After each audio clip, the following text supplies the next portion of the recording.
This is TWiT. During this past week, both Chrome and Edge have beefed up their browsers' built-in password managers. Chrome 88 was released a week ago on the 19th, and I think Edge was 2 days later on Thursday, last Thursday. And, you know, I still don't understand this, but I'm using Chrome daily. It's sort of I always have a Firefox instance up sort of statically, but I'll just fire up Chrome to check something real quickly. Even so, it wasn't until I went to About Chrome a week later that it was induced to move itself from 87 to 88. So, again, I don't get it. So for what it's worth, if our listeners are interested in playing with this new stuff, you may need to go to About Chrome and give it a little kick in the butt to get itself updated. Presumably it would happen eventually, but these updates I never seem to get them when they're supposed to be around. So once that's done, one of the nice things about Chrome's password system, which it is in the process of enhancing, is its quick ease of access. You can use the menu system to search for passwords, but the term passwords has multiple hits in various places, so that's less than ideal. You can use the URL chrome://settings/passwords. That takes you to the right place. But the niftiest and easiest to remember way to get there is just to click on your circular logged in picture or avatar in the upper right-hand corner, and underneath the little menu that you get is a little skeleton key, which is meant to be passwords. It's the leftmost icon there directly beneath your name and email address, which takes you directly there. Google's security blog that announced this was titled "New Year, New Password Protections in Chrome." Under their topic of easily fix weak passwords, they said in Chrome 88, you can now complete a simple check to identify any weak passwords and take action easily. It's kind of funny, too, because I thought, oh, that's interesting. I'll do that. And it said, you've got a weak password. And I thought, what? No. And when I went to look what it was something that was kind of a honeypot. So it was one that I had left deliberately weak somewhere. So it's like, oh, okay, good. That's just fine. Then also under edit your passwords in one place, they explained that thanks to Chrome 88, this update, Chrome can already prompt you to update your saved passwords when you log into websites. However, you may want to update multiple usernames and passwords easily in one convenient place. Starting with Chrome 88, you can manage all your passwords faster and easier in Chrome settings on desktop and iOS. Then they said that Chrome's Android app will be getting this feature soon too. So not quite ready for Android. And then they wrap up by saying the new features with Chrome 88 will be rolled out over the coming weeks. So take advantage of the new updates to keep your password secure. Stay tuned for more great password features throughout 2021. And it's unclear to me what they're saying is like coming, because it looks to me like it's all there right now. Yeah. For years, we said don't use the browser password vault. For a long time, Chrome kept it in clear text, which was kind of problematic. You think it's safe now to do that?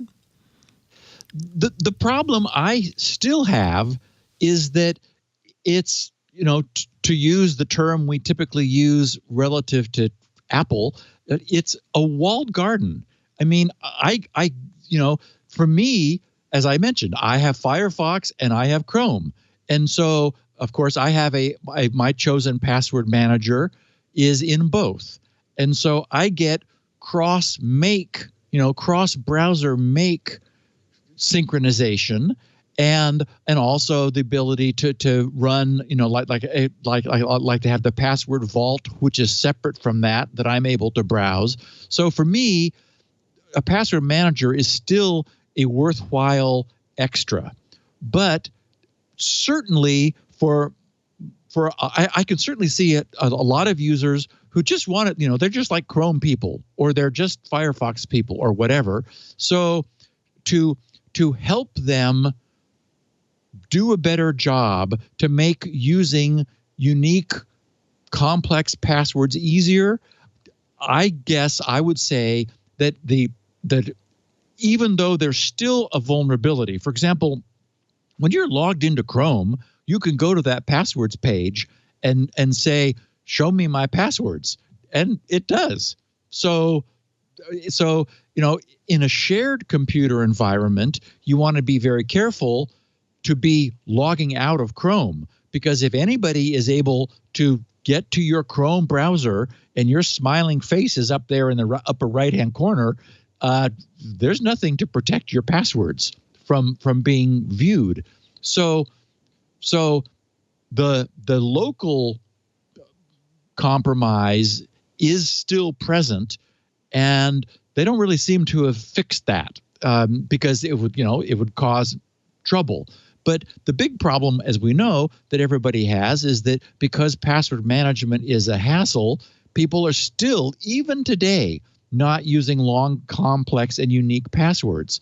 So, that's the exposure is out on the internet, is where the real problem seems to be, more than on the local side. So, all things being equal, yeah, I would argue, compared to not using a browser's password manager, the first choice, use a third-party password manager, because then you're portable. The other problem is if all your stuff is in Chrome, you really can't use any other browser if you wanted to. That other browser doesn't have all your stuff. So there is some lock-in associated with using a single browser's system. And of course, they're all doing cloud sync now, so at least you're able to be multi-system even if you're mono browser. Edge also did an update that is, Microsoft's stable channel, also version 88. They've added a password generator.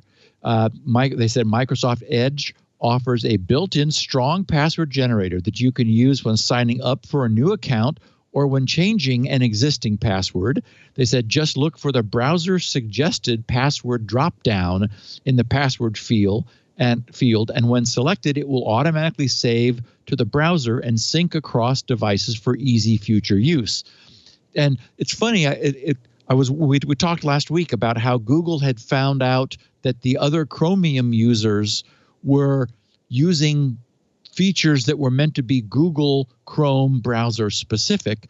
And I was wondering, since they've been focusing a lot of their attention on Chrome 88, right, if that wasn't what caused them to say, hey, wait a minute. There's like people we're not authorizing are using our API. So they may have, stumbled on it for that reason. So anyway, so both Edge and Chrome are actively working to beef up their password managers. And again, I kind of wonder what took them so long. I've been using LastPass, more than a decade? Didn't we decide it was like a long time ago? Yeah. Yeah. And then the browsers, which is like, it's a natural place for a password manager to live for the user who's not going to install a third-party client. When you're Chrome, you're using Chrome, as most people in the world are, and it says, you're being prompted to create an account, and it pops up and says, how about using this? Right. And don't worry, I'll save it for you. Who's not going to say yes? I always turn that off because it's annoying. Leo, I understand. It's really annoying. Yeah. Apple does the same thing with Safari, but it's a little different because it's not cross-platform. But if you live in the Apple ecosystem, yep, it's everywhere you use it on iOS, iPadOS, and macOS. So that's a little different. My real question, and I know Apple is doing it right; they're very secure. My real question is can I trust Firefox and Chrome's in-browser password storage? Is it secure enough if I wanted to use it? I agree with you about the cross-platform issues. remember our standard lesson, which is if the browser knows the password without asking you for anything, which is required for convenience, that means that it's there, it's decrypted, it's available. It's very much like, our original example of this principle was the DVD and DVD encryption. It's like, well, if the DVD player is able to show you a movie and you're not just seeing random static on the screen, then it's got the keys and it's using them. So it's sort of inherently the case that there is some risk, but notice that's the same. That's also the case with like LastPass.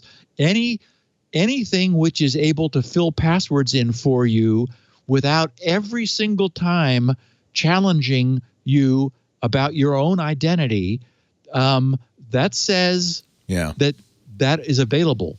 And in fact, that was one of the things that I did in Squirrel, of course, was I did this kind of a trade-off.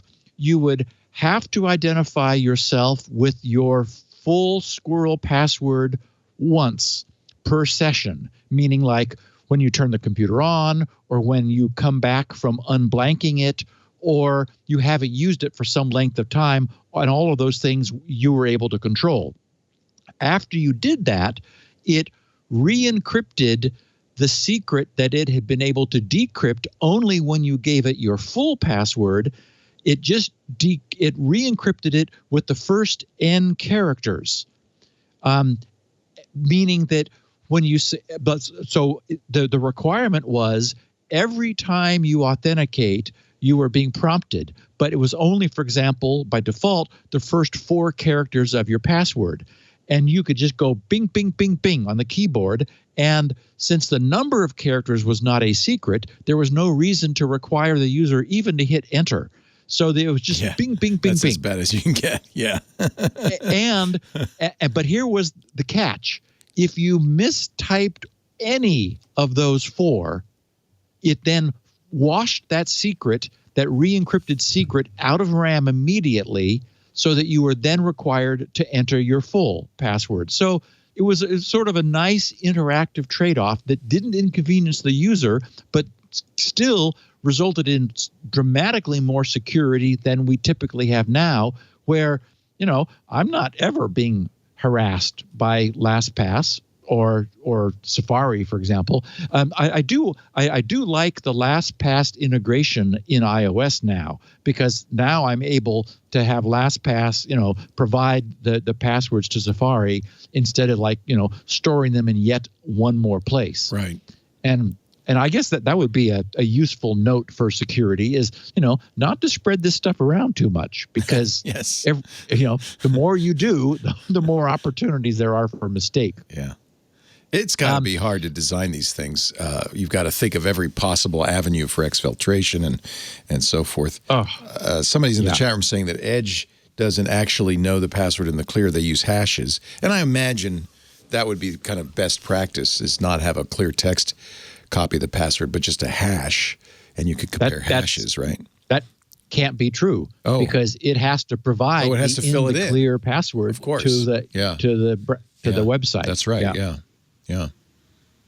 Interesting. Yeah. What that person is confusing with is the other feature, which they're now beginning to add, is have any of your passwords appeared in known breaches. Right. And that Troy Hunt did that. Where he did hashes with have a component. Yeah. Yes. Yeah. And so you're able to do that with a hash, but you have to have the password in the clear. Password. Yeah. Yep. That's a good point. I didn't think about that.